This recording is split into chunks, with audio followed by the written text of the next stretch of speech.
Hello বন্ধুরা, আপনারা ভালো থাকুন সবাই। তবে দেখুন আজকে আমি যা দেখলাম যে একটি মেয়ে আজ সে মাঠ দিয়ে হেঁটে যাচ্ছিল। সে মেয়েটি হেঁটে যেতে যেতে যেতে যেতে একটি জঙ্গল ছিল। সেই জঙ্গলের শেষে একটি রয়েছিল কলার গাছ। সে কলার গাছটিতে কলা ধরেছিল, কিন্তু মেয়েটির কত স্বভাব খারাপ। অমনি কিন্তু গাছ লাগিয়ে রেখেছে।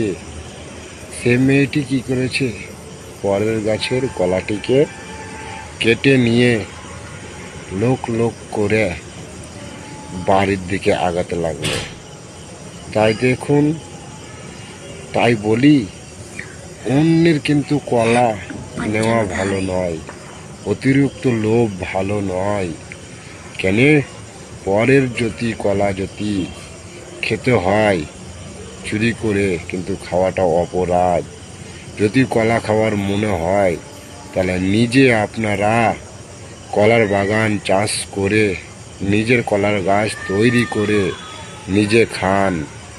তা না হলে চুরি করা মহাপাপ। তাই বলি, লোভে মৃত্যু, পাপে ভোগ করতেই হবে সবাইকে একদিন। তাই বলি আপনারা দয়া করে মেয়েটির ব্যবহারটি দেখুন। তাই আপনারা লাইক, কমেন্ট, শেয়ার করুন বেশি বেশি করে, অন্যজনকে দেখার সুযোগ করে দিন। আপনিও দেখুন, সবাই ভালো থাকবেন, সুখে শান্তিতে বাস করবেন। তাই আপনারা দয়া করে লাইক, কমেন্ট, শেয়ার করুন, বেশি বেশি করে করুন। তাই সবাইকে দেখার সুযোগ করে দিন।